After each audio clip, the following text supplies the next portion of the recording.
Des images saisissantes qui montrent l'ampleur de la situation. Voici l'état actuel de l'aile nord du deuxième étage de l'hôpital de Rouyn-Noranda. L'aile sud pourrait subir le même sort au cours des prochaines semaines. Le 2 Sud, on a procédé à des ouvertures selon les demandes de nos assureurs et des experts en sinistre pour vraiment définir l'étendue de la démolition du 2 Sud parce que probablement qu'elle va être démolie. Le CISAT confirme qu'une section d'un autre étage subira le même sort que l'aile 2 nord. Au niveau du 3e nord, on a aussi eu la confirmation qu'elle devra être démolie. C'est l'étage au-dessus du 2e nord qui a eu l'incendie.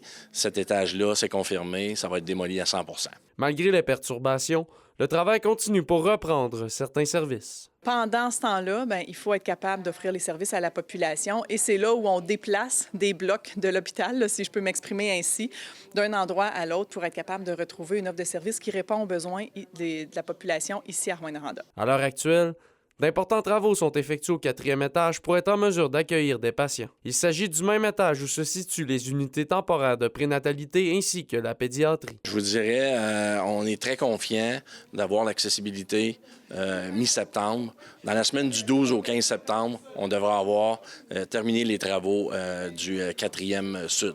Sur un côté, il y a les soins intensifs. Sur l'autre côté, il va y avoir un médecine chirurgie. Mais certains services qui logeaient au 4e étage avant l'incendie demeureront maintenus ailleurs. Il y a toute une unité qui est complètement déplacée puis qui va demeurer déplacée à la maison des aînés pour les prochains mois. Et ça, c'est les gens qui font de la réadaptation pour quelques semaines, souvent donc viennent à l'hôpital et maintenant là, qui étaient à la maison des aînés, maison alternative à Rouyn-Noranda. Le CISAT mentionne qu'il faudra de 6 mois à 1 an avant que l'hôpital de Rouyn-Noranda puisse retrouver tous ses services. Olivier Morin, RNC Nouvelles, Rouyn-Noranda.